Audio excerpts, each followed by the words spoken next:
É isso mesmo, seja muito bem-vindo. Estamos começando o Entre Família. Eu quase falei som na tela. Não, tu troca o nome do programa que tu nunca mais faz uma reportagem aqui, hein? Já vou me segurando aqui. O Entre Família, seja muito bem-vindo. Que prazer que é estar por aqui também, passar essa tarde com você. Aliás, Aninha, que prazer passar a tarde com você também, viu? Adoro estar contigo. Eu e o Luquinhas hoje aqui segurando as pontas, enquanto nossos apresentadores oficiais estão cuidando de projetos pessoais, né? Suas coisas, suas vidas pessoais. Todo mundo tem uma pra cuidar, né? Exatamente. E hoje eles não puderam estar aqui com a gente, mas você vai estar muito bem acompanhado por nós dois e a gente ainda melhor acompanhado por você aí do outro lado. Exatamente, ó. Beijão pra eles e fique com a gente, juntinho com a gente, inclusive, porque o tema de hoje, a gente sempre tem trazendo bons temas aqui pra gente poder discutir, aprender junto. Isso que eu acho legal do Entre Família, a gente aprende realmente junto. A gente traz especialistas, a gente traz aqui algumas questões pra poder ficar mais simples e você de casa sempre participa com a gente. E hoje pode ser um tema muito presente também na vida de quem tá assistindo a gente agora participando, né? Com certeza. Eu acho que é quase impossível que você seja um trabalhador e nunca tenha vivido um trauma no ambiente de trabalho. Pode ser aí o quê? Injustiça, fofoca, ou de repente até mesmo trabalho demais sem ter o tempo ali de executar e pode causar um burnout, né? Que a gente conhece essa palavra chique aí em inglês, que nada mais é do que um estafa, uma exaustão por conta de excesso de trabalho. Exatamente. Às vezes você tá vivendo isso, tá ali romantizando tudo que está acontecendo, não está percebendo o que está acontecendo exatamente, está passando por isso. Então hoje a gente veio falar um pouquinho mais sobre isso e os perigos também, mas também mostrar um caminho de como sair, alertar realmente tudo o que está acontecendo, como você pode lidar com isso e realmente ter a sua saúde mental, que realmente é super importante, né? A parte mais importante de todas. E com certeza existe a realidade também de alguém que já entendeu que não está no lugar legal, mas que não sabe como sair. E hoje a gente tem uma dinâmica exatamente sobre isso. O que fazer se você está num trabalho que você já sabe que te faz mal, mas que você ainda não pode sair dele, geralmente por questões financeiras, né? Exato, eu achei sensacional trazer esse ponto, porque ele fica um pouco inseguro. Poxa, se eu sair aqui desse emprego, tá me fazendo mal, mas eu preciso do meu salário, eu preciso pagar minhas contas. E aí, como é que faz? Eu vou cuidar aqui da saúde emocional, mas quem depois vai pagar minhas contas? Então vem tudo isso aqui para poder exemplificar, trazer realmente, deixar super mais fácil para que você tome a decisão certa no momento certo.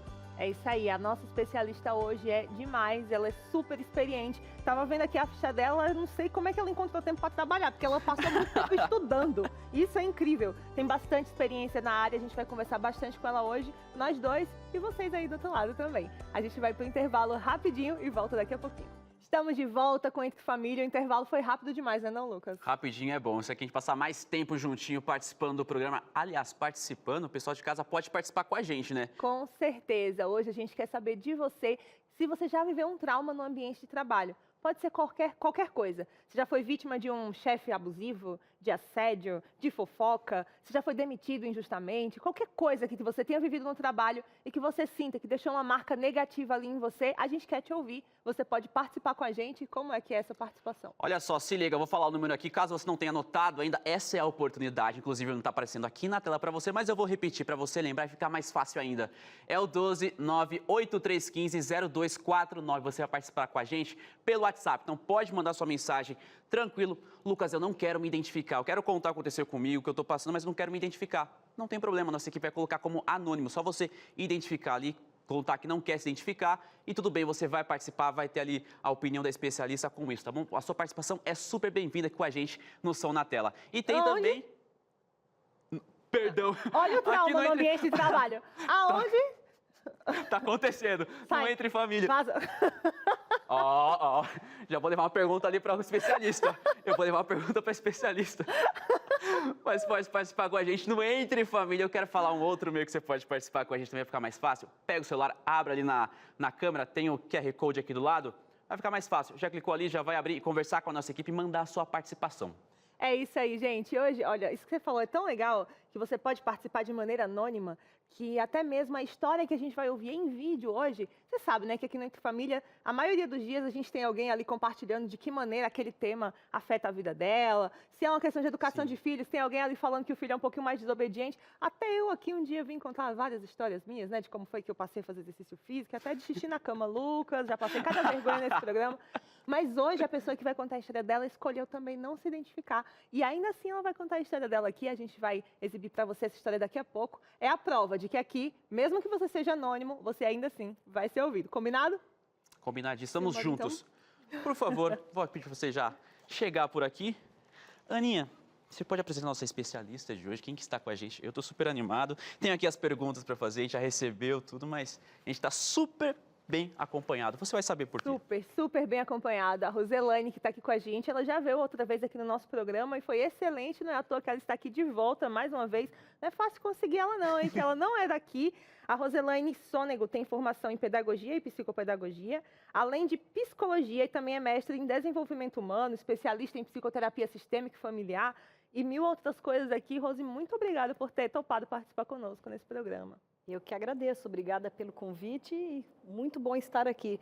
Não tem lugar melhor para a gente estar do que entre família, né? Ah, que delícia. Exatamente. Você é de casa, está em casa. Ela é de casa. Está com a gente. Rose, então se a gente está em casa, a gente pode ser sincero. E né? transparente. Eu amo meu trabalho. Eu adoro ser jornalista, eu adoro trabalhar onde eu trabalho. E eu não sou a única, né? O trabalho é fonte de realização para muitas pessoas. A gente se sente útil, a gente se sente inteligente, a gente se sente capaz, né? Quando a gente pega algo que não tem forma e transforma em algo que tem forma, seja esse algo que for. Se você trabalha com processo, se você trabalha fazendo contas, se você trabalha com conteúdo, como é o meu caso, você pega algo que não existe e transforma em algo que existe. É meio que divino isso, né? Essa capacidade que ele colocou na gente de organizar o caos, isso é muito bonito. Por que algo que foi feito para ser tão prazeroso pode acabar gerando traumas? Onde que quebra? Muito interessante essa percepção positiva que você tem do trabalho, nem todo mundo tem essa percepção. Inclusive, alguns teóricos, né, dizem que o trabalho é uma fonte de castigo já lá do Éden. Nossa. Suor do teu rosto comerás o teu pão. Né? Mas, na verdade, quando nós entendemos essa perspectiva de que o trabalho é fonte de alegria, fonte de produtividade, de criatividade, aí sim nós estamos dentro do que é o esperado, né, de maneira saudável para o trabalho. Quando isso quebra? Quando começa a acontecer coisas que fogem àquilo que nós esperamos, às nossas expectativas, e é para além da expectativa, né? Então, num ambiente de trabalho, a gente pode ter uma cultura organizacional assediadora. E isso é muito difícil as pessoas entenderem, porque uma organização não são necessariamente pessoas. Quando a gente fala em cultura organizacional, você diz assim, pode mudar algumas pessoas e aquilo ainda continua existindo. Trocam-se as cadeiras, mas aquela cultura ainda está instalada. Então, quando a cultura ela é instalada dentro de um ambiente profissional, o que vai acontecer? As pessoas naturalizam muitas coisas que não deveriam naturalizar.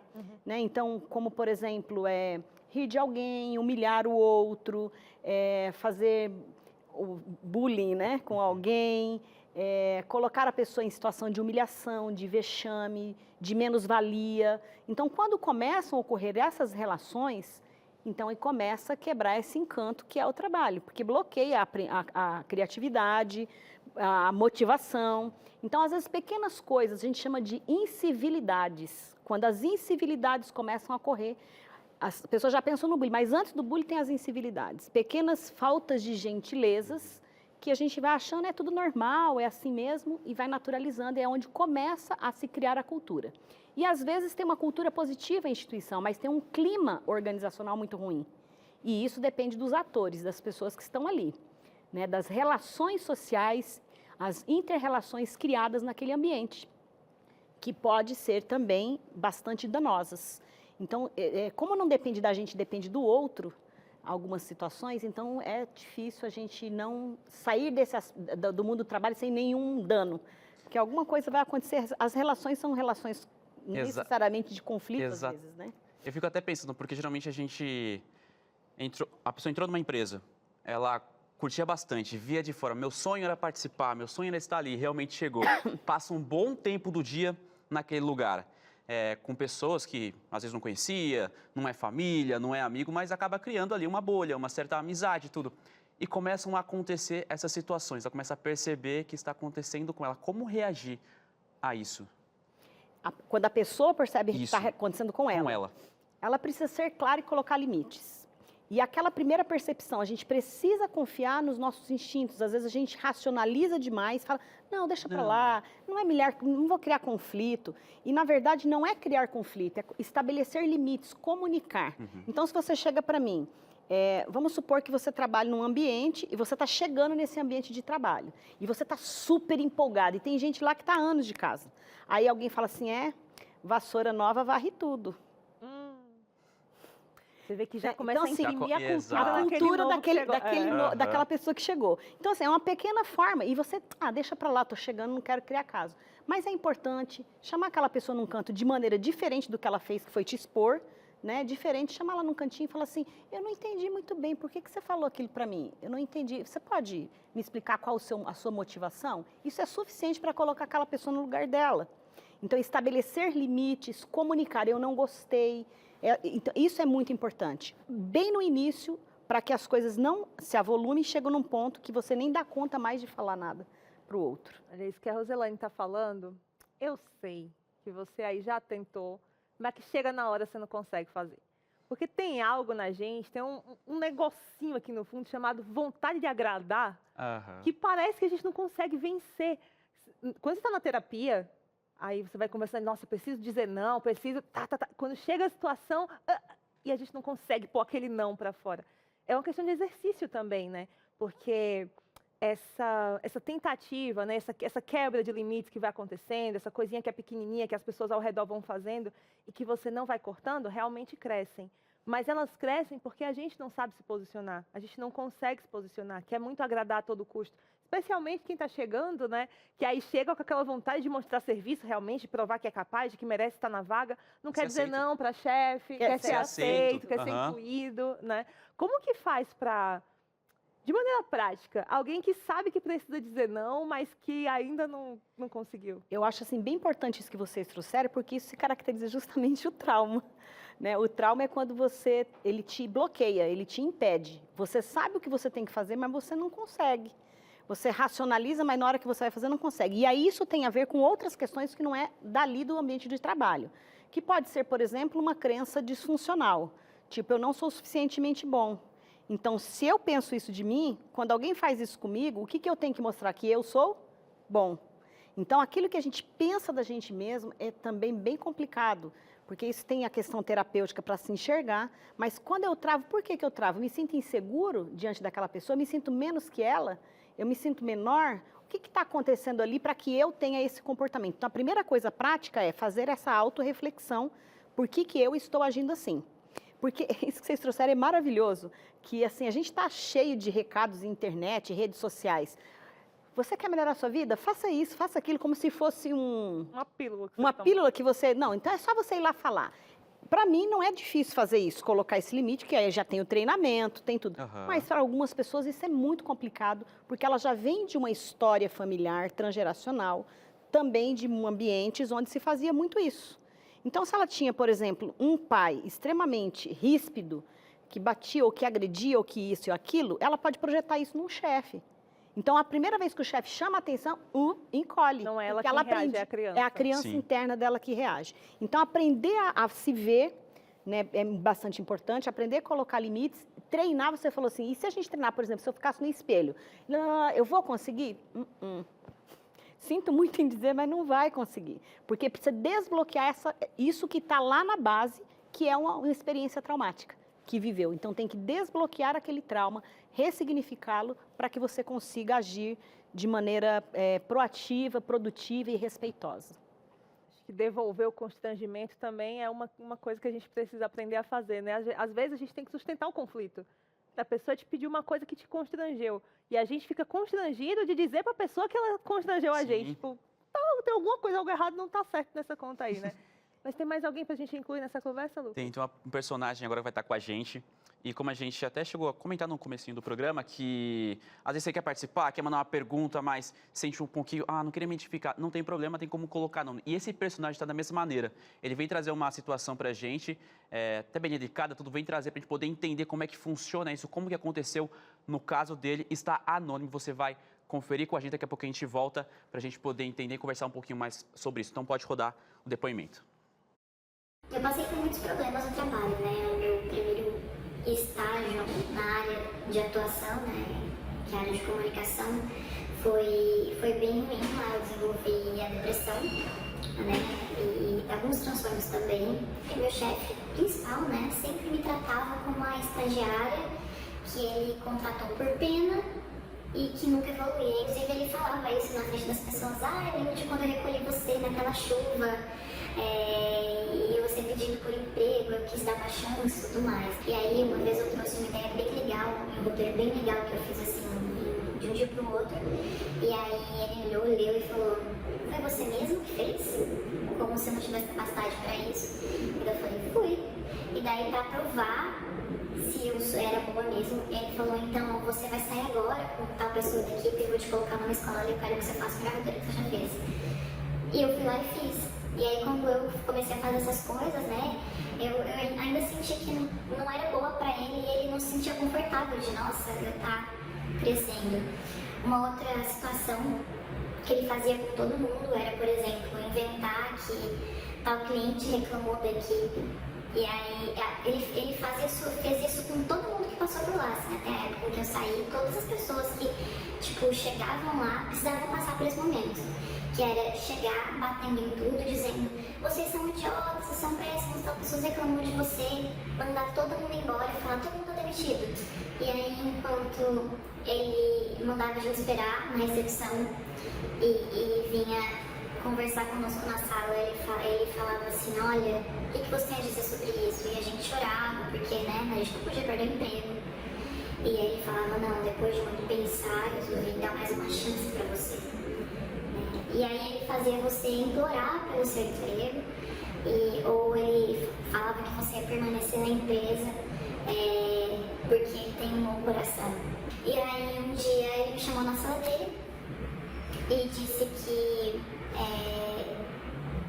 eu lembro que eu chorei muito nessa conversa, não lembro exatamente o que foi, mas o que me marcou foi que ele disse pra mim que ele sabia que eu não estava bem e ele não queria se responsabilizar por uma tentativa de suicídio, portanto ele ia ligar pra minha faculdade pra pedir pra eles tirarem minha bolsa, que era a bolsa do governo, né, que não foi, eu não consegui bolsa por causa do estágio, foi aleatório isso. Ele disse que ia ligar para a faculdade e pedir para eles tirarem minha bolsa e pedir para me obrigarem a ir para casa, porque ele não queria ser responsável por uma tentativa de suicídio na empresa. Lembrar disso me dói, mas eu não consigo sentir rancor e nem raiva. Isso é bom? Acho que sim. Ao mesmo tempo eu morro de medo de acontecer novamente, e aí nunca mais eu me abri para ser amiga de chefe, eu não consigo, porque a imagem que eu tenho, e obviamente depois eu passei por outros chefes que foram ruins, mas é que eles vão sempre visar o desenvolvimento da sua saúde. Se conferiu aí, é uma história real, não foi o que a gente trouxe, alguma situação, não, é real. E a gente até, por segurança, tudo, pela pessoa preservar a imagem, a gente deixou deixar de jeito mesmo, realmente, preservar a imagem da pessoa. E a gente escutando, é pesado,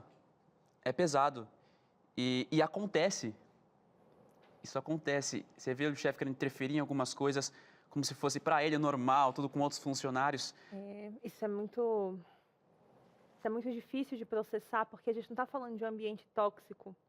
Tóxico é estresse demais, excesso de trabalho, muita função e pouca gente, isso é tóxico. Ele é sádico, Exatamente. Manipulador, né? Tem intenção ali nas atitudes dele. E a gente não tem como resolver uma pessoa dessa. Eu acho que talvez naquelas pessoas que querem muito ser boazinhas, não, se eu for legal o suficiente, se eu for boa o suficiente aqui no meu trabalho, se eu nunca errar no meu trabalho, isso não vai acontecer comigo, ele não vai falar comigo assim, mas vai, né? E às vezes isso começa muito cedo, muito cedo. Às vezes nas relações entre adolescentes, você já deve ter assistido algum filme, algum dia, à tarde, onde tem aquela cena típica, onde tem uma adolescente perversa, que tem um monte de menina boba que fica em volta dela, mantendo ela naquela posição. Então, assim, vai se criando, né, uma estrutura perversa dessa pessoa. Isso que vocês viram impacta é o que a gente escuta no consultório, muito. Então, assim, coisas até maiores do que isso, e que levam ao mesmo nível de dor emocional. O que tem aí por trás? Talvez esse chefe tenha a ferida da traição. Quem tem a ferida da traição geralmente quer ser controlador.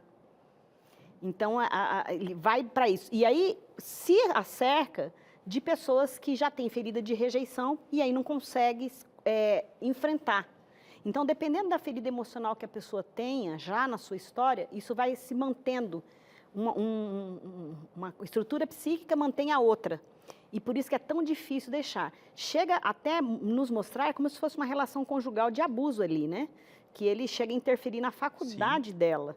Né? Então, foi para além do trabalho. Tem uma coisa bastante persecutória, além de sádico, pode ser alguma coisa mais perversa, mesmo no sentido de sociopatia. Então, e às vezes, por você estar numa relação de poder, a pessoa que chega nessa relação de poder, ele tem mais poder. Então, ele subjuga o outro. E a gente pode colocar limite em qualquer tipo de abusador, desde que a gente tenha que conseguir também se garantir de que a gente não vai se colocar numa situação pior. Porque quando eles são confrontados, eles podem te ameaçar e com outras ameaças até que a gente já vê em noticiário, coisas bem mais graves, né, que colocam a vida da pessoa em risco. Eu achei bem chocante a questão de ele querer interferir além do trabalho. Além do trabalho. Ela é funcionária. Controle. Exato. Eu sou o controlador da sua vida. Isso, tô aqui no meu trabalho, mas eu quero controlar a sua vida também. Até que ponto isso realmente uma empresa pode fazer? E a chantagem, né, que isso as pessoas, é onde elas se deixam. Que assim, olha, agora a gente conversou, eu vou te dar mais uma chance. Quem está dando a chance para ele é o funcionário, de não ter denunciado ele, de não ter feito um monte de coisa, né? Da faculdade ainda tem a questão do disfarce, né? Porque ele disfarça essa atitude De cuidado. invasiva de cuidado. É porque eu não quero que você fique mal, eu não quero, como é que ele fala? Ter responsabilidade sobre a tentativa de suicídio. Aqui, É uma inversão. Uma inversão. É uma inversão. E às vezes as pessoas usam isso não só no trabalho, até mesmo com frases religiosas, tá? Sim. Então, assim, olha, não, é a vontade de Deus para você isso. Alguns chefes chegam a olha, Deus está me dizendo, da vontade de Deus, né, sobre a tua vida isso. E as pessoas ficam impactadas com isso. Tipo, eu sou culpado. Ela assume toda a culpa e toda a responsabilidade para ela. Tem algo também muito interessante da história dessa pessoa que ela compartilhou com a gente, que é a questão do pós, né? A gente fala bastante sobre burnout, mas a gente fala pouco sobre o depois que o burnout passou, digamos assim. Eu sigo uma moça no Instagram, ela é fantástica para essa área de trabalho, ela tem um quadro muito engraçado, chama Tecla SAP Corporativa. Basicamente é como dizer a mesma coisa, só que de um jeito educado. E ela fala sobre isso porque ela viveu essa experiência de trauma no trabalho. E um dos vídeos ela conta que ela tinha gatilho ao abrir o notebook. E que ela trocou o notebook por um tablet, porque ela não conseguia, o movimento de abrir o notebook para ela causava trauma.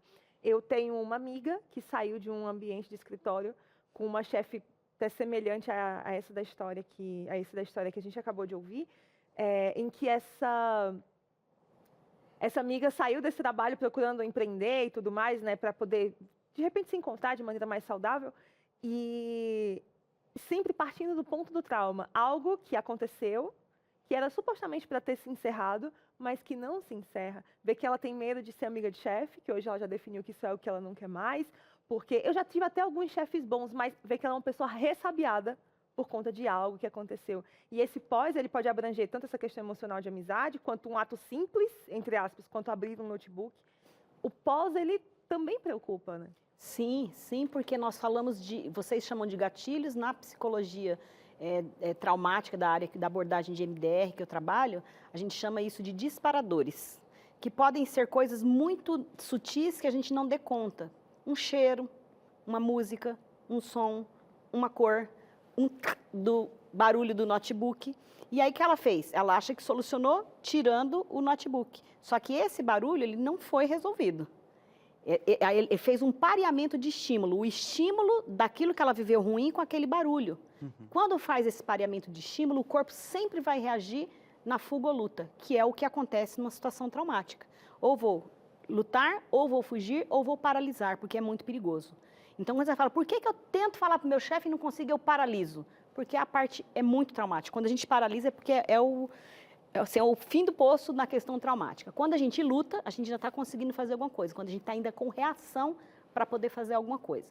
Então, hoje tem técnicas avançadas e tem abordagens próprias para isso, abordagens que são do psicotrauma, que a gente vai e reprocessa isso no cérebro. Faz uma mudança neuroquímica, numa questão adaptativa daquela memória. Não só ressignificando com conceito, utilizando apenas o córtex.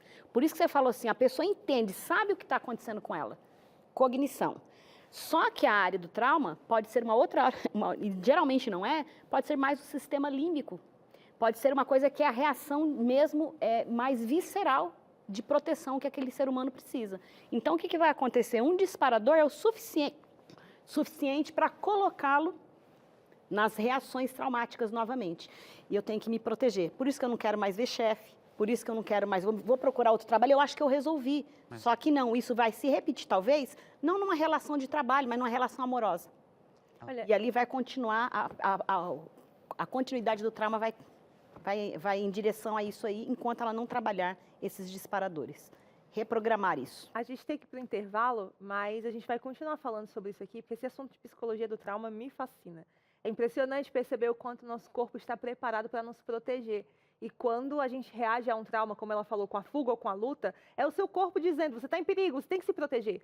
Só que a gente é racional. A gente não é um animal que se confunde com qualquer coisa e que sai correndo assustado de qualquer coisa. Você pode dominar isso, você pode trocar reação por ação, tirar esses gatilhos, esses disparadores, com o profissional correto, com a ajuda correta, assistindo o programa correto, que é o que você está fazendo aí agora. Então, eu vou te convidar para continuar com a gente no próximo bloco. Tem muito mais aqui. No próximo bloco, por exemplo, você vai saber o que fazer se você já sabe que o seu trabalho é uma fonte de trauma, está te fazendo mal, mas você ainda não consegue sair por alguma razão. A gente vai te ajudar com isso daqui a pouquinho. Não sai daí. A gente está de volta aqui com Entre Família, com esse assunto fantástico. Você sabe que a gente adora falar de coisa séria, do nosso jeitinho, porque entre família não tem nada que não se resolva com uma boa conversa, certo? E a gente está aqui com uma dinâmica que eu particularmente adorei. Eu já estava dando uma olhada nela e eu adorei. O que eu gosto das dinâmicas aqui no Entre Família é que a gente busca te auxiliar com coisas que você realmente vai poder usar. E hoje, eu tenho certeza que você vai aproveitar muito das dicas que a gente tem aqui. Você está vendo aí esses crachazinhos? Isso aqui é a gente quando chega no emprego, né? Felizinho da vida. A gente que agora gosta de postar no Facebook, no Instagram, tirar foto do crachá, né? Emprego novo. E realmente é uma alegria, é uma fonte de renda, fonte de realização, mas que infelizmente a gente está vendo aqui ao longo do programa que pode descer ladeira abaixo, dependendo da cultura organizacional, daquilo que é vivido, do chefe, da postura do próprio funcionário, dos colegas, se tem fofoca, se não tem. E se você já não é mais esse rostinho feliz do crachá, que você carrega aí pendurado no pescoço, a gente vai te ajudar agora. O que fazer, Roselaine, quando eu estou num trabalho que eu já sei que me faz mal, mas eu ainda não posso sair? É sobre isso que a gente vai falar agora. Ok. A gente sabe que tem situações que elas são maiores do que a gente não tem como ter controle sobre aquilo, por mais que você se esforce e faça coisas, não vai ser solucionado. Mas a gente pode começar, eu acho que antes de tudo, né? É começar quando você procura um emprego, pesquisar sobre aquele lugar, para saber se a missão, se os valores daquela instituição são afinados aos seus valores. Porque a gente já começa a evitar uma série de conflitos e de não gerar expectativa de um lugar que tem uma cultura talvez que não tenha nada a ver com uma forma de funcionamento teu. Perfeito. Tá? Então, acho que a primeira coisa é essa, né? A segunda é estabelecer limites. E aí o João ali, é João, né? Isso. O senhor João seu pode João nos Silva. dizer isso. Como estabelecer limites dentro do seu ambiente profissional? Eu acho que isso aí é tremendo, começando sempre dizendo o que você quer para você, tendo certeza do que você quer, quais são os seus limites próprios. Tem gente que não sabe qual é o seu limite. Então, como é que eu vou colocar limites se eu não sei quais são os meus limites, o que me faz mal, o que eu não gosto? Então, eu tenho que saber o que eu gosto, o que eu não gosto, quais são os meus limites, e para poder, então, colocar os limites nos outros. E sempre de maneira generosa, gentil e educada, nunca agressiva. Eu quero destacar algo que a Rose falou aqui, porque a gente está acostumado a mandar currículo e ser escolhido. Mas a empresa te procura, ela olha a sua rede social para saber se os seus valores estão alinhados ao dela. Também é o caso da gente meio que olhar o currículo da empresa, não é isso? Exatamente. E se comportar como alguém também que escolhe, capaz de olhar e dizer, eu acho que trabalhar ali não é para mim. Você sabe que você tocou numa coisa extremamente importante? As tiranias dos deverias. Eu tenho que, eu devo isso, eu tenho que trabalhar, eu tenho que fazer, eu preciso arrumar um emprego, ao invés de eu escolho arrumar tal emprego. Eu escolho trabalhar com determinada coisa. Quando a gente pode escolher, tem pessoas que têm situações que elas não têm realmente o ambiente onde ela está, as necessidades dela, uma pessoa com muita vulnerabilidade, ela não tem escolha. Ou ela trabalha naquilo, ou ela passa fome. Mas quando a gente pode escolher, a gente precisa fazer essa escolha pensada já nos limites que a gente tem. E sobre essa dica aqui, essa orientação de estabelecer limites, eu vejo, Rose, que de maneira prática seria, ou metafórica no caso, seria como se a gente, o profissional que está ali naquela empresa tóxica, criasse meio que uma mini redoma ali em torno dele. Ele não vai mudar a cultura, você não vai mudar seu chefe. Sinto te informar. Ele vai continuar sendo, a não ser que ele troque de chefe. E se a cultura organizacional empurrar esse novo chefe para agir do mesmo jeito, provavelmente você vai viver os mesmos traumas, só que com uma pessoa diferente. É difícil mudar essa cultura, mas eu posso criar uma redoma ali ao meu redor, através dos limites, e me proteger de algumas coisas. Não vai mudar tudo, mas talvez te proteja de algumas coisas. E aí eu queria te perguntar de maneira prática, por exemplo, se uma das coisas, e talvez uma das que mais acontece, é o excesso de trabalho, o acúmulo de funções ali para uma pessoa só. E aí, uma situação de repente em que seu gestor, um colega, te manda uma mensagem no sábado à noite, te fazendo uma demanda, e na segunda de manhã, 8 da manhã, ele está te cobrando, perguntando se você já fez. Como que eu posso responder isso colocando limite? Eu acho que já começa lá na entrevista de emprego. E sendo isso. profissional, né? Porque também tem isso, você não pode emitir nenhum som, não pode rosnar. Seria tão bom se a gente pudesse resolver algumas coisas rosnando. Né? Pronto, já resolvia, né? Mas assim, ó, é importante isso. Às vezes, quando um candidato está sob entrevista, ele entende que ele está sendo julgado. Mas ali também é um lugar dele colocar limite. Então, ele pode dizer, eu quero saber como é a dinâmica de funcionamento de horários dessa empresa. Maior energia produtiva é de manhã, ou é à tarde, ou tal horário. E como essa empresa trabalha. A gente tem que lembrar que isso tem questões trabalhistas. Que quando o chefe faz isso e quer que você trabalhe depois fora do expediente, tudo bem se você aceitar e ele aceitar e se ele remunerar você por isso, né? Se você está afim, porque você está trabalhando com a coisa de tipo escalonamento, onde você também vai receber a partilha daquilo que foi conquistado pela empresa. Eu não sou psicóloga organizacional, mas quando a gente pensa em questões traumáticas, é importante que a gente se assessore de pessoas ao nosso redor. Então, como é que você pode fazer isso? É como se você equilibrasse as emoções. Você está recebendo uma carga negativa, ali talvez do chefe, e você pode ter outros profissionais que possam te dar um pouco de alívio, sabendo com quem você vai falar, para isso não ser virar fofoca lá da empresa. Ou conversar com a família, se for uma família bem ponderada, se não for uma família muito disfuncional, que vai fazer você, vai lá e bate na cara do seu chefe, vai lá e faça isso, né? Pessoas equilibradas, buscar conselhos de pessoas maduras, de pessoas que já passaram e viveram aquilo. E você está falando, caso aqui, com a nossa segunda dica, que é a da Maria Souza, que estava feliz, é verdade, da Maria Souza. Mas que a Maria precisa buscar suporte emocional. E nem sempre esse suporte emocional é só no consultório do psicólogo. Eu acho que é isso que é importante a gente dizer. Né? Às vezes, um líder religioso pode fazer um aconselhamento, alguém do próprio RH pode fazer um aconselhamento ali da empresa, pode buscar também questões públicas, né, que existem em alguns municípios, gestores que podem te ajudar com isso.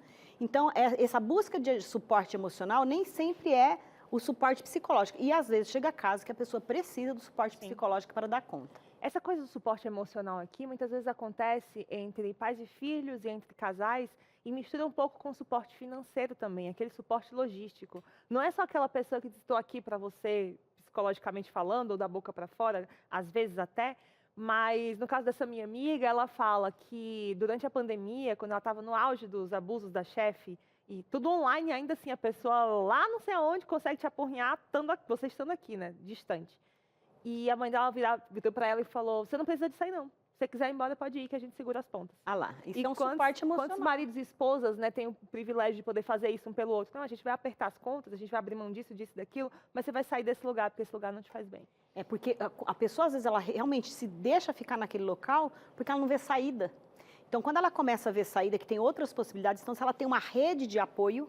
É normal que situações traumáticas deixem a gente assim? Sim, com essa sensação de que não tem saída? Com a sensação de que não tem saída.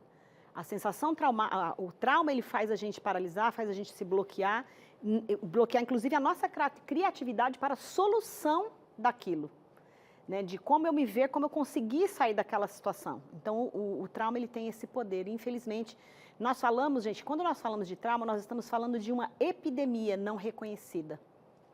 Porque todo mundo fala de problema cardíaco, problema disso, problema de depressão, mas o trauma, ele é um problema epidêmico, mundial, e que causa os seus desdobramentos de muitos outros transtornos e outras doenças. Então, buscar um suporte emocional é extremamente importante.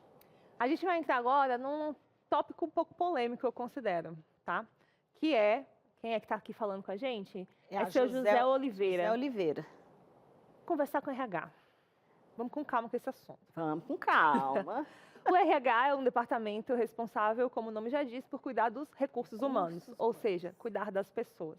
Mas há muita resistência a buscar o RH pelo receio de que o ditado não existe à toa, a corda sempre tora para o lado mais fraco.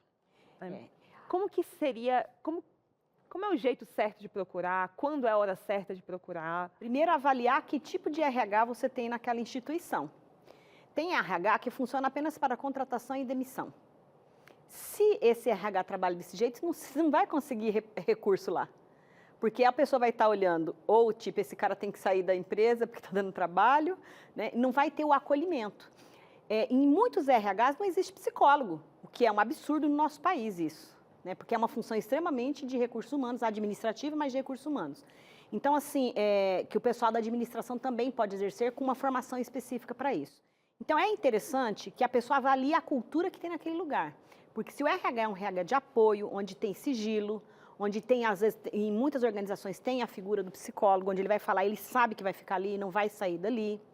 Então, ele pode buscar essa ajuda. Mas se ele sabe que a cultura não é essa, talvez não seja o melhor lugar para ele buscar ajuda, porque a corda vai arrebentar do lado mais fraco. É isso que é complicado, porque muitas vezes... E é comum que isso aconteça. Quando você passa tanto tempo do seu dia num lugar, é normal que você faça amigos, né? E aí você percebe que, de repente, a mulher do gestor de RH é amiga do marido da sua chefe, e aí aquela coisa vai misturando ali, tem muita relação de amizade envolvida, e a gente se sente insegura de procurar. De repente, uma denúncia anônima, algo assim, poderia funcionar? Pode sim, pode ser realizado algum tipo de denúncia. Às vezes a pessoa não consegue fazer, mas ela pode pedir ajuda, né, para algum tipo de profissional também fazer, que os profissionais de saúde podem fazer isso. E a questão, uma outra coisa que você tocou aí, que eu achei bem importante, de quando as relações estão misturadas, as coisas não estão muito bem definidas, e às vezes também aquele tipo de pessoas que trabalham no RH, como se fosse um escudeiro da empresa. Uhum. Então, a pessoa está falando, ele não está escutando a pessoa. Ele está aqui na empresa assim, a empresa. Como é que eu vou dissimular isso que a pessoa está falando? Então, quando tem esse tipo de funcionamento, a gente também está em risco de inverter para o seu lado a coisa ainda. Você vai levar uma coisa que é real, está acontecendo, e é invertido para o seu lado de forma que no final você é culpado por aquela situação. Então, eu acho extremamente importante ter essa sabedoria de avaliar isso. Então, se existe uma cultura assediadora, assédio moral no trabalho é coisa de denúncia e coisa de processo. Legal, inclusive, mas as pessoas às vezes elas não reconhecem que aquilo pode ser uma cultura assediadora. Olha só, a gente te deu aqui 3 orientações: estabeleça limites, busque suporte, converse com o RH. Tudo isso funciona enquanto você ainda está na empresa, mas, como a gente já falou aqui, muitas coisas estão fora do nosso alcance mudar. Então, esse último tópico aqui, quem que está com a gente? A Ana Santos. Planejar a sua saída. E aí aqui a gente fala de finanças, guardar o máximo de dinheiro que puder, mandar currículo. Do que a gente está falando quando a gente fala de planejar a saída? Planejar a saída, ela tem vários aspectos. Tem um aspecto prático da coisa, que é o financeiro, porque como é que eu vou sair e no outro dia eu tenho que pagar os boletos, né, gente? Então, não dá. Então, eu preciso fazer espremer mais ainda o meu orçamento para tentar ir fazendo uma reserva, colocar um limite até quando, porque isso é importante para o cérebro e para a saúde emocional. Porque um dia eu saio, eu vou sair, essa enrolaceira aí não é legal, não. Então, assim, é importante você colocar, em 1 ano eu quero resolver essa situação, em 6 meses eu quero resolver essa situação. Quais são os próximos passos que eu vou dar em direção a isso? E aí estabelecer, bom, o primeiro mês eu vou mandar currículo, depois eu vou entrar em contato com algumas redes sociais que eu tenho, alguns contatos que eu tenho, vou tentar procurar fazer outra coisa, ou eu vou começar um segundo trabalho num outro período que eu não estou trabalhando, para conseguir sair dali de melhor... A gente está falando de sair de uma cultura, de um lugar que não tenha conversa, porque senão você só troca de ambiente e o problema continua existindo. Então, leva o problema com você. Então, é importante isso, porque tem também o outro lado, o gestor, que também muitas vezes fica na mão E não é porque teve uma cultura assediadora, mas por outros problemas que aquela pessoa tem, ele também fica numa situação difícil, né, o empresário. Então, planejar a saída tem a ver com esse aspecto prático, tem a ver com o aspecto emocional, de como que eu vou estar trabalhando, como eu estou aceitando aquela situação, de continuar fazendo o meu melhor, que isso é onde as pessoas se perdem. Já que eu vou sair daqui mesmo, então vou chutar o pau, né? Então vou fazer de mais meia boca. E aí se queima como profissional. Péssima decisão, Péssima gente, não façam decisão. isso. Então, assim, precisa fazer melhor ainda do que fazia. Para que, inclusive, quando ele sair, as pessoas digam, uau, nós perdemos. E isso, até para depois reconhecimento em outros lugares, é importante ele fazer o melhor que ele pode na saída dele. Planejar a saída também no sentido, dependendo do trabalho, do que ela produziu. Às vezes a gente tem um capital cognitivo, dependendo do trabalho que se faça, que é criação daquela pessoa, sobre o qual a empresa tem propriedade daquele capital que foi investido. Mas tem coisas que às vezes são abusivas demais que acontecem, né? Então eu conheço histórias, por exemplo, que fizeram o funcionário assinar termos de sigilo, de não poder levar não sei o que da empresa, e realmente as empresas têm isso, quando são empresas que trabalham com informações sigilosas, mas tem coisas que foram tiradas da pessoa, e a pessoa então se sente lesada também nisso. Então é importante planejar nesse aspecto também, o que é que eu vou levar comigo, o que é que eu vou deixar nessa empresa, e como eu quero sair com as portas abertas. Eu acho que isso também é outra coisa importante. Sair de uma maneira, como se sai de um relacionamento. Você pode sair quebrando a casa, chamado pela polícia, ou você pode sair de uma maneira amigável, conversando, de boa, e a outra pessoa te respeitando, inclusive pela decisão que você tomou. Incrível esse momento que a gente teve aqui. Achei sensacional você falar sobre a questão da meta, da data, né? Olha, até tal dia eu vou aguentar. Porque parece que o cérebro tira recursos de onde não tem para fazer o melhor até ali e dar conta daquilo. O nosso corpo funciona assim, sensacional. Espero que a gente tenha ajudado você, porque eu, pelo menos aqui, aprendi muito com a Roselane e a gente tem muito mais para aprender também.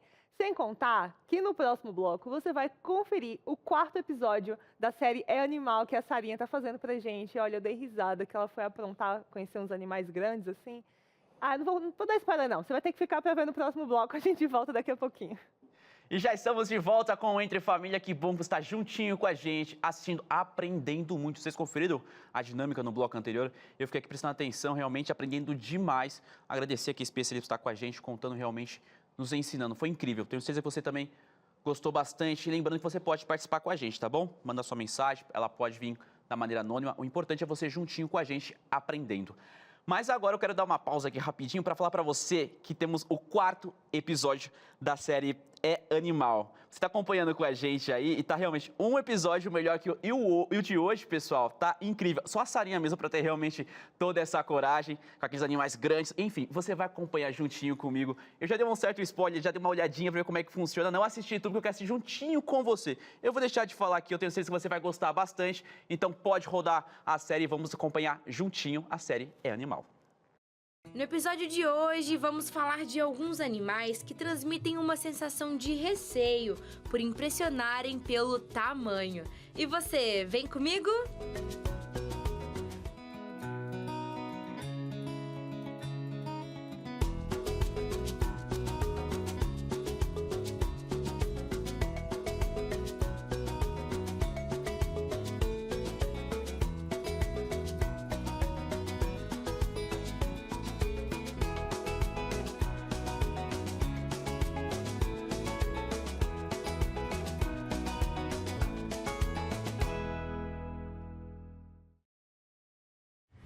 O maior canídeo das Américas tem 85% da população aqui no Brasil. Típico da região centro-oeste, é inconfundível por sua pelagem laranja avermelhada.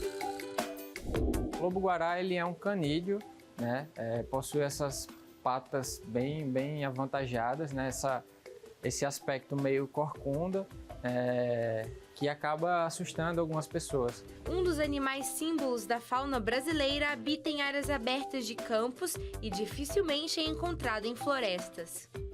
Apesar deles serem animais que também têm hábitos alimentares diversos, né? Se alimentam de frutas, verduras, legumes e carne, né? São animais que, mesmo inseridos nesse ambiente natural, não oferecem risco ao ser humano. Tá? Então são animais que ficam bem no lugar deles, e não costumam causar nenhum tipo de problema para os seres humanos. Os alaranjados nascem com uma pelagem preta, que vai clareando conforme o crescimento. São solitários e têm uma média de vida de 12 a 15 anos. E ó, melhor sentar com a notícia que eu vou te dar agora. O lobo-guará não é um lobo e nem uma raposa. Uma espécie que chegaria próximo desse lobo-guará seriam os cachorros do mato. O animal representado na nota mais alta do Brasil é uma espécie monogâmica. E acredita, eles caçam sozinhos e geralmente entre o pôr do sol e a meia-noite. Com relação aos tamanduás, das espécies silvestres, nós temos 3 espécies de tamanduá, que são os tamanduás bandeira, o tamanduá mirim e o tamanduaí, né? Sendo o maior deles o tamanduá bandeira. São animais que se alimentam basicamente de cupins e formigas, né? E dependem de grandes quantidades de cupins e de formiga para se nutrir. Ao caminhar, uma espécie específica parece sempre estar carregando uma bandeira. E que bandeira, hein? Formada por longos pelos em tons mesclados de marrom, com cada um em torno de 30 centímetros de comprimento. Essa cauda ainda serve como um cobertor que está sempre sobre a cabeça dele na hora de dormir. Os tamanduás bandeiras são mamíferos, né?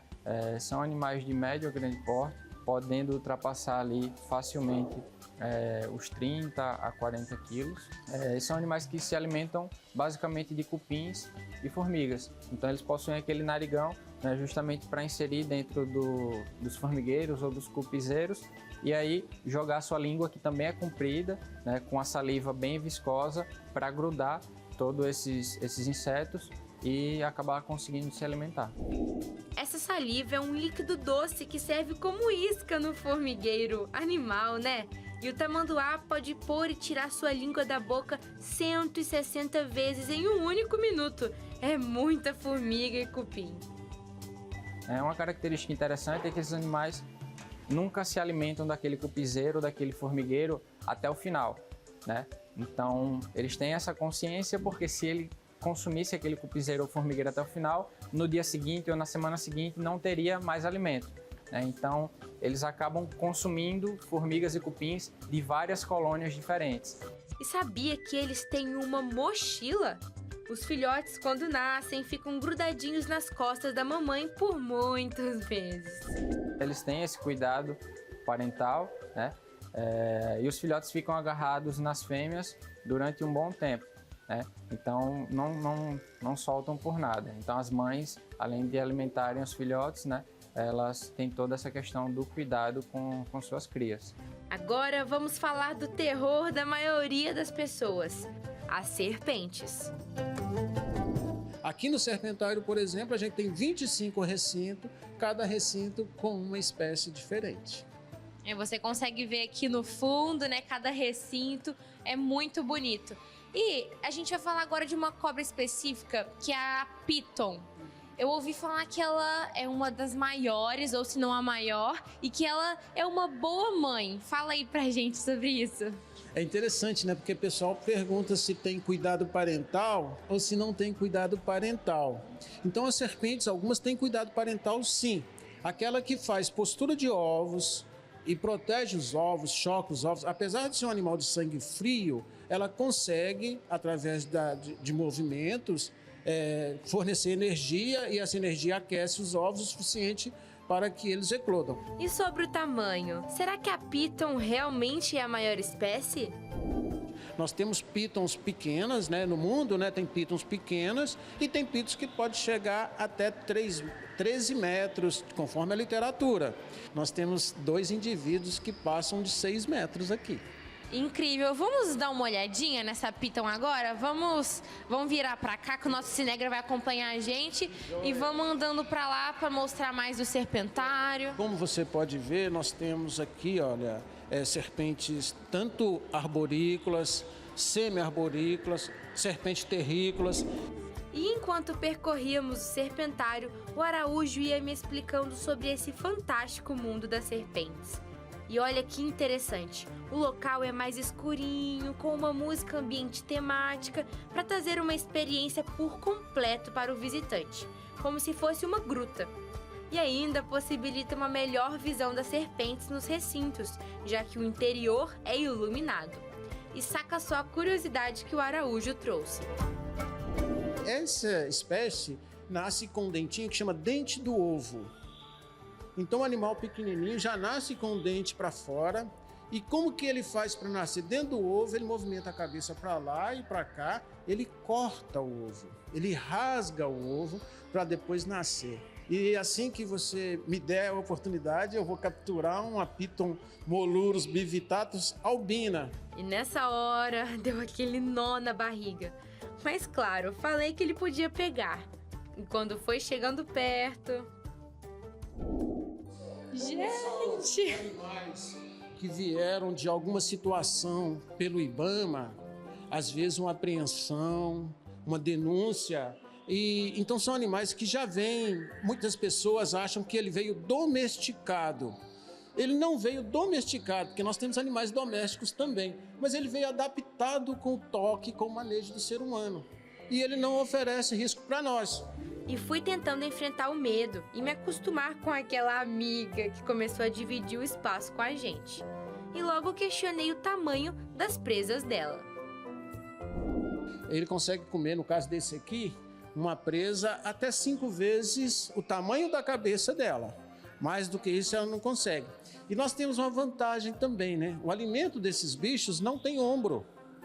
Apesar de ter ombros, ainda era muito estranho estar perto daquela serpente. E eu continuava tentando entrevistar o Araújo, mas ela não estava dando trégua não. Toda hora queria chegar perto de mim. E é uma serpente que não é peçonhenta. Ele não tem veneno, apesar de ter uma dentição chamada áglifa, todos os dentes voltados para trás, são 4 fileiras em cima, 2 fileiras embaixo. A dentição é para segurar a presa e ele trazer o corpo e fazer a constrição e matar por asfixia. Agora, interessante que não quebra ossos, porque imagina se um animal desse quebra um osso... pode ficar. Confesso que não é peçonhenta, mas, gente, dá aquela aflição que a gente não tá acostumado a ver, né, Araújo? Então, ficar perto dá aquela aflição, assim, ó, principalmente quando a cabeça vai chegando. E que aflição, viu? Os primeiros minutos ali foram desafiadores, mas aos poucos fui me acostumando, tocando nela, sentindo a textura e, por fim, não é que eu tive coragem?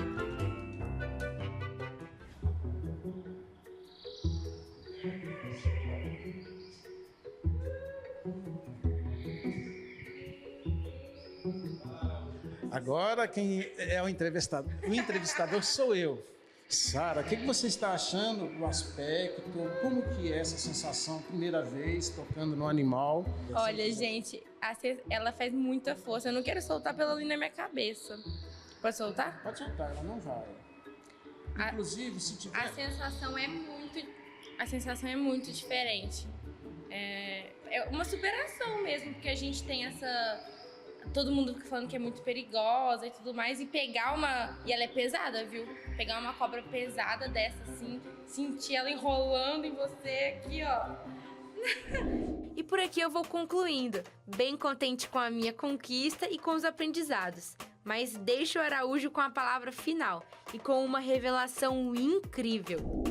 É que toda vez que ela sibila, coloca a língua para fora, ela colhe partículas. No céu da boca, ela tem um órgão chamado órgão de Jacobson. Ela coloca as 2 extremidades da língua nesse órgão, é um órgão uma estrutura vasovomeral, e aí essa estrutura vai ler o que está nas extremidades da língua dela. Como a língua dela é bífida, ela sabe qual que é o lado direito, qual que é o lado esquerdo. Ela vai passar pra você? Ela sabe se ela está no alto, se ela está embaixo. Ela consegue perceber o odor, né, do que o vento está passando para ela. E teve um senhor que estudou isso e desenvolveu o tubo de Pitot. Já ouviu falar em tubo de Pitot? Não.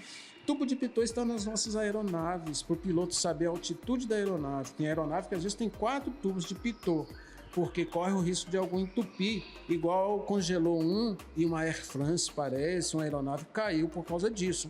Então, olha só, foi estudado na língua desses animais. Uma coisa fantástica, né, para a nossa segurança e para a aviação também. Realmente é impressionante esse mundo dos animais. E eu te espero semana que vem. Tchau! Eita, nós! Sara, parabéns, viu? Vem cá, Lucas, você já desbloqueou isso na sua listinha, assim, tipo, segurar uma serpente? Você já fez isso alguma vez? Eu já desbloqueei isso, eu fiquei com medo primeiro, mas, cara, é impressionante a pulsão que tem naquele corpinho, tipo, ela tem muita força, é incrível. Sim, ela explicando e a sensação... Não, deixa quieto. Vamos seguir. Pessoal, lembra que eu falei pra vocês que você podia participar do programa de hoje? Aliás, foi muito legal. Sara, parabéns pra você. E bom que a série continua ainda, né? Sim, ainda temos um próximo episódio na semana que vem. Tá legal, você pode acompanhar. Sara, parabéns, viu? Que venham mais episódios por aí. Mas, pessoal, agora vamos voltar um pouquinho pro tema. E lembra que eu comentei com você que você pode participar com a gente, mandar a sua mensagem, fazer a sua pergunta ou comentar alguma coisa. E tem gente participando, mandando mensagem. Então, esse é o momento de a gente conhecer quem está com a gente participando. Então, a produção pode te colocar na tela e vamos saber quem está juntinho com a gente participando hoje do Entre Família. O Edson Luiz mandou mensagem falando o seguinte, ó. Trabalho com construção, sou pedreiro. Também tive um problema recente onde o meu superior foi rude com suas palavras. Ele chegou a me chamar de moleque e disse que era mais experiente que eu. Aí eu perdi a linha. Tenho 50 anos e ele 35. Quando ele disse essas coisas, eu não aguentei e pedi a conta. Estou tão abalado emocionalmente que não consigo nem sair de casa. Nossa, que situação delicada. Situação delicada. Às vezes a gente encontra que, às vezes a gente fala de mundo corporativo, mas existem outros trabalhos que o assédio moral acontece também, né? Pessoas que estão fazendo trabalho doméstico, pessoas que estão na parte de como ele, um construtor civil, trabalhos braçais que às vezes não são percebidos, trabalhos de chão de fábrica, né? E aí tende a ter até um pouco mais essa coisa da hierarquia, sabe? De pesar de o outro ser humano olhar para aquele como se não fosse um igual e desqualificar. Então, isso já traz um pouco da questão estrutural de preconceito mesmo, né? Que a gente tem, às vezes, incorporado e nem percebe que tem. Então, assim, para um jovem de 35 anos, um jovem adulto de 35 anos, perder o respeito com uma pessoa de 50 anos e falar agressivamente, você pode falar o que você precisa falar, mas não precisa ser rude, não precisa chamar de moleque. Sim. E para alguns, essa expressão moleque, aí mexeu mais. Por que ele está tão assim? Porque mexeu com a virilidade. Foi além do trabalho, mexeu com a questão viril, de homem, de ser homem. Né? Como é que eu vou permitir que um menino desse fale desse jeito comigo? Acho interessantíssimo que você está fazendo esse recorte de idade, porque isso é importantíssimo de ser a questão geracional. Essa questão da geração, da diferença de idade. Algo... Diferença de idade, a forma de pensar diferente, e às vezes aquilo que a geração anterior acha que não é desrespeito, é muito afrontoso e desrespeitoso para uma geração mais velha. Então, é importante a gente entender isso também. E ele falou, olha, eu não estou conseguindo sair de casa. Sim. Então, assim, isso é um estado agravado. O que eu diria para esse senhor? Não lembro o nome que foi colocado. Edson, seu Edson. O que eu diria? Você precisa de ajuda. Você precisa de alguém que te escute, pelo menos uma escuta qualificada. Se você tem no seu município unidades de saúde básica que você pode ir procurar um profissional para poder te atender. Existem alguns lugares também onde tem faculdades de psicologia, onde os alunos precisam fazer estágio no último ano, já estão se formando, sob supervisão de professor. Vai buscar ajuda, não fique em casa, porque isso pode piorar o seu quadro de saúde mental. Né? Pode vir aí depois um desdobramento de um transtorno, né? Uma depressão, alguma outra coisa mais agravada. Então, o que eu diria para ti? Primeiro, respeitosamente pelos seus 50 anos, digo que me empatizo com o seu sofrimento e que a gente lamenta, né, essas coisas acontecerem. Então, o que é possível fazer? Busque ajuda. É o que eu diria para você nesse momento. E você falou que perdeu a linha. Nesse perder a linha, pode ser que tenha um pouco de agressividade também da sua parte, de ter falado e depois falar, por que eu falei desse jeito? Ai, que horror que eu fiz. E aí vim culpa, porque falou daquele jeito.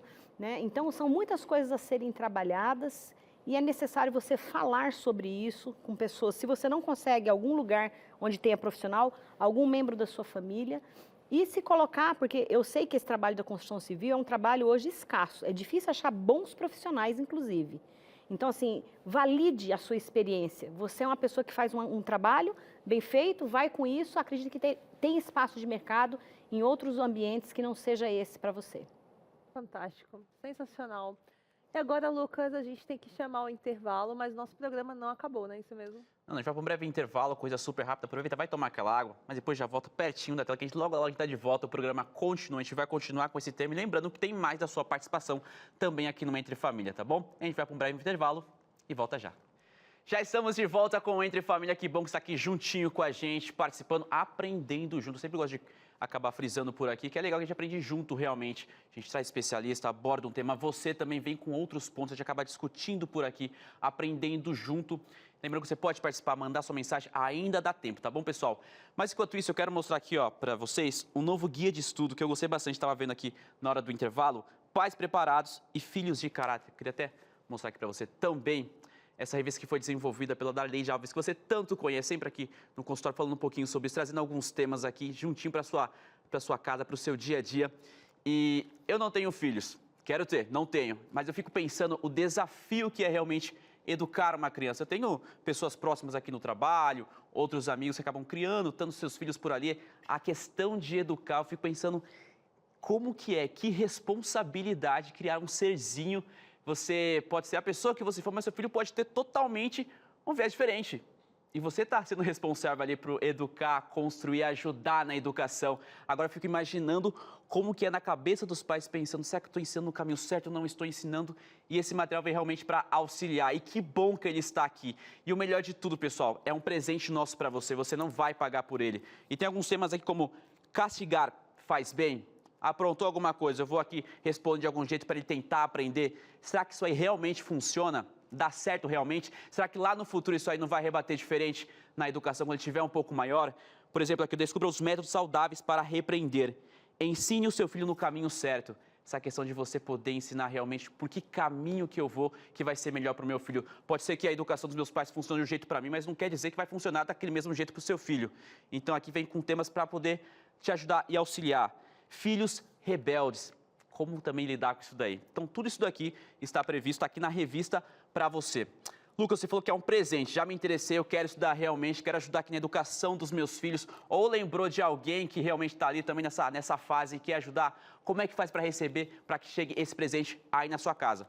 Coloque comigo que eu vou explicar para você. Você pode ligar para a gente, são 2 métodos para você conseguir. Um deles é pelo telefone fixo, o 12 21 27 3121, tem uma equipe esperando a sua ligação, vai conversar com você, pegar ali seu endereço e vai chegar até aí.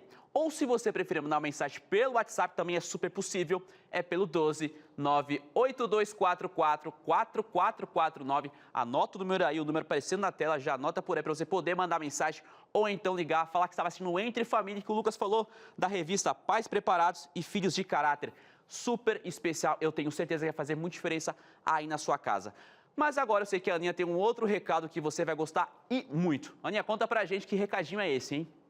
É isso aí, Lucas. Aqui no Entre Família, a gente trabalha com uma coisinha chamada amostra grátis de algo que é grátis. Porque a revista é de graça e vai chegar para você se você pedir agora.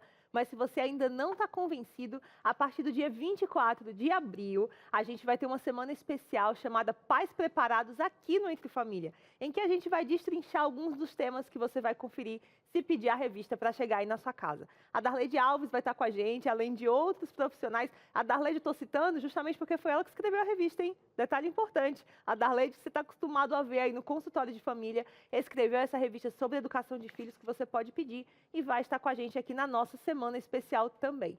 Ela e outros profissionais falando sobre educação sexual, como proteger seus filhos e ajudá-los a se proteger também. Como preparar seus filhos, esse negócio de superproteção aí não tá com nada, hein? Disciplina, birra, como acolher emoções, tudo isso a gente vai falar durante essa semana, que começa dia 24 de abril. E é fácil demais acompanhar, é só fazer a mesma coisa que você fez hoje. Ligar a sua TV no horário do Entre Família, às 2h30 da tarde, a partir do dia 24 até o dia 28, a gente vai estar junto falando sobre isso. Legal demais, né, Lucas? Eu achei sensacional. Primeiro oferecer a revista com um tema tão realmente importante, e ainda tendo essa semana super especial aqui com a gente. Como é que vai perder? Como é que faz isso? Não tem como perder. Não tem como. Então já anota aí, realmente participa. Quer pedir a revista? Já peça para você ter juntinho quando começar a semana. Avisa todo mundo, já coloca no celular despertador, já marca na agenda para não perder. Tá ligadinho aqui com a gente. Tenho certeza que você vai gostar bastante e vai ajudar e muito. Pessoal, lembrando que eu sempre falo, participa com a gente, manda sua mensagem, é muito legal ter a sua participação. A gente passa essa tarde aqui juntinho. Eu sei que tem gente participando, mandando mensagem. Então agora pode colocar na tela, vamos conversar, vamos entender também como está esse assunto aí do seu lado. Pode colocar na tela para saber quem está participando com a gente. Já temos aqui o Décio Soares, mandou mensagem e falou o seguinte, ó. Infelizmente, já saí do trabalho por causa de funcionários que me humilharam. Relatei para o superior e não tomaram providências. É chato isso, viu? Não deu certo. Ele procurou ali a ajuda, viu que estava ruim para o lado dele, não estava sendo legal, mas ninguém tomou nenhuma providência quanto a isso.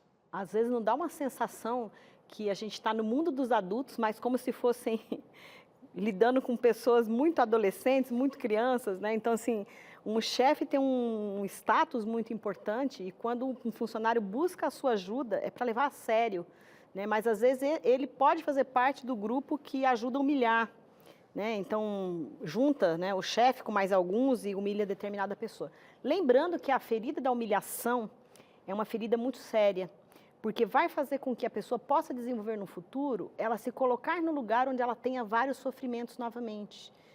E a humilhação é uma coisa que traz outras feridas emocionais bem relevantes, né? Porque a pessoa se sentiu rejeitada ali.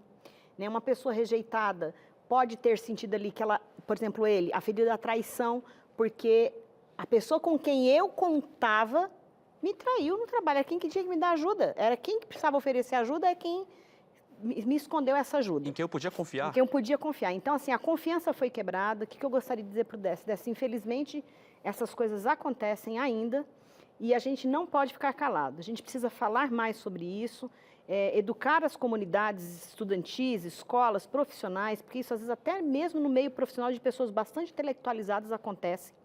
Então, é importante que você se cuide um pouco com tudo isso, né? Você falou assim, eu saí, você fez a coisa certa. Muitos podem não te apoiar, né? Mas sair do trabalho é um ambiente que não tem como eu ficar mais ali dentro, não tem clima mais para mim, para estar ali. Você não vai conseguir mudar todas aquelas pessoas, mas o teu posicionamento de sair é uma forma de ensinar aquelas pessoas. Por outro lado, a gente tem que pensar que sempre são as vítimas que saem, elas têm dupla perda. Ela tem a perda de tudo que ela já sofreu, mais a perda do trabalho. Sim. Como existem as nossas políticas públicas, por exemplo, com o tratamento de outras questões, onde a vítima é tirada da casa, levada para um lar, não sei de onde, e a pessoa que é abusadora, ela continua naquele ambiente. Então, a gente precisa pensar como país, como políticas públicas, de como lidar com essas questões para que essa pessoa não tenha duplas perdas ou triplas perdas nessas relações. Né? Então, eu achei uma atitude bastante madura, né, de não tem como ficar aqui, não vou me permitir ficar no lugar onde eu estou sendo humilhado. Às vezes, nós não conseguimos se posicionar como a Ana falou, né? E às vezes a gente não consegue, porque quando a gente vai fazer isso, a gente trava por a gente já ter sido rejeitado outras vezes, e aí eu não consigo. Ou porque eu tenho uma certa dependência, eu preciso tanto do outro que eu me permito continuar lá. Tem gente que fica adoecendo naquele ambiente ao invés de sair. Porque eu preciso tanto ser aceito e me coloco naquela situação também. Então, a gente, apesar de, quando a gente olha, parece que não tem escolha nenhuma, a gente sempre tem escolha a ser feita. E eu acho que isso é importante a gente saber. Mas, Elaine, pode ser que eu abra uma caixa de Pandora agora com o que eu vou fazer, mas eu acho que não dá para a gente terminar um programa que, infelizmente, já está perto aí da hora de terminar, sem a gente rapidamente falar sobre algo que gera trauma. E que é um câncer sutil numa cultura organizacional chamado fofoca. Né? É terrível. Então, de repente, ali, alguma informação chega até você e quando é com outras pessoas, nem parece que é fofoca, né? Tudo gostosinho. Mas quando de repente é sobre alguém que você gosta, quando de repente é sobre você e você se dá conta que existem boatos circulando a seu respeito, isso pode gerar traumas. Como lidar com fofoca? Primeiro, eu diria que as pessoas que gostam de fofoca precisam repensar o seu posicionamento, porque não é nada ético. Né? Então, assim, é necessário. E assim, gente, o ser humano é incrível, como que a atenção dele é chamada para aquilo que é ruim, ao invés de focar naquilo que é bom. É difícil a gente ver um grupo de pessoas falando, você viu que cara arrasou, como ele é ótimo, aquele projeto que ele entregou. Nossa, por que a gente não faz isso? Muito raro. Por que isso é raro? Por que a gente tem dificuldade de elogiar as pessoas, reconhecer os saberes que elas têm? Então, a gente pode promover, eu acho que essa é uma forma de quebrar a fofoca, de promover isso partindo da gente. Começar a fazer elogios para os colegas de trabalho. Quando viu que você fez, cara, ficou muito legal aquela roupa que você se arrumou. Olha, o jeito que você falou foi muito bacana. Aprender a ter um pouco mais essa cultura da validação e do elogio, porque isso vai afastando a cultura da fofoca. Uma segunda coisa importante que eu acho que pode ser feita nesse sentido é quando alguém vem contar a fofoca para você. O que você faz com isso? Né? Primeiro, não permita. Não permita a pessoa continuar falando. Começou a falar, pergunta para ela. Você já falou isso para a pessoa? Para quem você está falando? Não? Olha, eu não vou poder te ajudar com isso. Acho que é importante ele saber sobre isso. Infelizmente, eu não posso te ajudar com isso. Seja gentil, mas pá, corta ali para que aquilo não cresça. Né? E às vezes também tem as questões de grupos internos, subgrupos dentro de uma estrutura de trabalho. Então, o grupo A, o grupo B, o grupo C e assim por diante. E aí, às vezes acontece isso por rixas, rivalidades entre esses grupos e que é importante a gente entender que a sociabilidade, as pessoas se unirem, está tudo certo. Eu digo assim, todo mundo pode ter as suas panelinhas, mas não pode ser com tampa fechada, onde haja não inclusão das pessoas. Então, é importante a gente ver aqueles que estão mais afastados, que não têm, criar uma cultura do cuidado, do autocuidado, da amorosidade, e eu acho que isso vai ajudar muito a gente modificar essas culturas tão naturalizadas e que causam, sim, traumas. E como essa pessoa que, digamos, é a vítima da fofoca, ela está percebendo, não é verdade? Como que ela pode agir? Porque eu acho que vai adoecendo, vai doendo de alguma maneira, ela vai querer tomar alguma providência. Eu vou sair daqui, vou procurar outro lugar, eu não tenho nada a ver com isso. Só que, no caso, ela não é a culpada. Às vezes ela se coloca também num lugar... A gente tem que lembrar que algumas fofocas, na verdade, são assédios morais. E isso cabe processo. Né? Então, eu sei que não pode... Tudo é processo. Também eu acho que não é por aí. A gente tem que primeiro criar a cultura da comunicação pacífica. Mas também é importante a gente entender que tem algumas coisas que ferem legislação e que a gente tem proteção legal. Então, assim, se tudo não deu certo, eu ainda tenho esse instrumento de força para recorrer. Né? Então, quando alguém fala de alguém, ela tem que ter provas. Então, às vezes, a necessidade de confrontar aquilo é muito importante para colocar limite no outro, desde que o superior não esteja junto, porque senão ela não vai conseguir ter força. Né? Então, às vezes, também... Algumas empresas podem criar um âmbito de diálogo onde tem um mediador, uma pessoa que faça a figura da mediação entre aquela que está sofrendo e aqueles outros. Então, isso também é uma forma de se trabalhar dentro de uma cultura institucional. Então, o que ela pode fazer? Chegar e perguntar, estou sabendo que, né, se ela conseguir fazer isso, fulano, Lucas, você... falou isso e isso de mim, alguém comentou isso, eu queria entender por que essa necessidade tua de falar de mim, o que está acontecendo, eu fiz alguma coisa que te chateou para você estar fazendo isso, eu estou com algum problema, eu gostaria de receber a sua ajuda, um feedback, é possível? De novo, limite. Então, assim, é importante essas conversas, esses diálogos, com bastante seriedade, com bastante respeito, e não sair de selfie, que a gente fala. Que é você manter a postura, a linha. Não descer do salto. Né? Não descer do salto. Não ser sarcástico, não usar o sarcasmo, não usar uma comunicação branda, mas ao mesmo tempo que configure para o outro que ele está agindo errado com você. Chegar para ele, não estou gostando de você desse jeito comigo, não sei se é verdade ou não, mas enfim... Pode ser que eu seja até pior do que você imagina. Essa é uma outra coisa. Olha, isso aí é muito legal. Quer falar mal de mim, me chama, que eu sei coisas terríveis. Sobre mim. Rose, muito obrigada por ter vindo hoje. Muito obrigada por todo o aprendizado que a gente teve aqui hoje à tarde, né? Foi fantástico o programa. Queria deixar sua rede social aqui. É a Rose Sônego Psicologia. Tá passando aí na sua tela o Instagram dela. Pode ir lá mandar mensagem, caixinha de pergunta quando você abrir, conversar contigo. Assim, eu não sou uma pessoa muito das redes sociais. Eu tenho minha rede social lá. Eu tenho, além do meu consultório, tem a Verta Psi, que é uma empresa com sócios parceiros que a gente trabalha com outros grupos de profissionais. Lá é até mais fácil de as pessoas terem contato, entrar, que a gente tem uma pessoa para relacionamentos e tudo mais. Mas, assim, a gente tem... acho que eu não coloquei aí meu e-mail, né? Que hoje nem usa muito isso. Mas tem o e-mail rosesonegoconsultorio@gmail.com, que aí a minha secretária também pode estar ali fazendo os devidos encaminhamentos, ok? Tá certo, obrigado, viu? Que prazer poder estar com a gente, poder aprender bastante. Para mim foi incrível poder aprender com você, viu? Prazer de verdade. Eu acho que a aprendizagem é mútua. Eu aprendi demais com as histórias de hoje. Cada ser humano que abre a sua caixinha de Pandora e se expõe como essas pessoas fizeram é, na verdade, um presente para que a gente aprenda do sofrimento delas, o que a gente não vai fazer com o outro e o que a gente pode aprender com elas. Foi fantástico. Você está entendendo aí a diferença de se abrir com uma pessoa especialista e com uma pessoa não especialista, né? Alguém que desenvolveu e que tem ali no coração respeito por aquilo que você está trazendo, que não vai tratar como fofoca, que não vai agir daquele jeito, cara, ainda bem que eu não sou você, né? Está se abrindo com a pessoa certa, a gente tem que saber quem procurar. Lucas, a gente tem que encerrar o programa, mas não sem contar para as pessoas o que a gente tem amanhã, porque aqui é assim, o programa acaba, tem outro logo depois, que é o Vídeo Saúde, amanhã tem mais aqui no Entre Família. Exatamente, falar, que saudade já do Entre Família. Não, calma, amanhã tem mais, é claro que a gente espera por você, a gente quer que você seja juntinho com a gente. Vou fazer o seguinte, eu vou até adiantar para você já ficar esperto aí, vamos falar um pouquinho sobre diferenças de comportamentos homens versus mulheres. Polêmico, será? O que você acha? Olha, eu vou estar aqui com crise, se a gente não sair no tapa amanhã, eu vou considerar um programa bem sucedido. Eu vou ficar bem de olho só assistindo, vendo o que vai dar no programa de amanhã, viu? Você não perde por esperar, a gente vai conversar aí sobre essas questões que diferenciam homens e mulheres. É óbvio que a gente é melhor na maioria das coisas, né? Então, não queria dizer nada não, mas já vou começar a plantar discórdia desde agora. Vai ser um programa leve, já começou agora, ó, programa leve. Isso aqui eu já vou a gente se vê amanhã, né? então. Beijo, boa tarde. Beijo, até mais, tchau, tchau.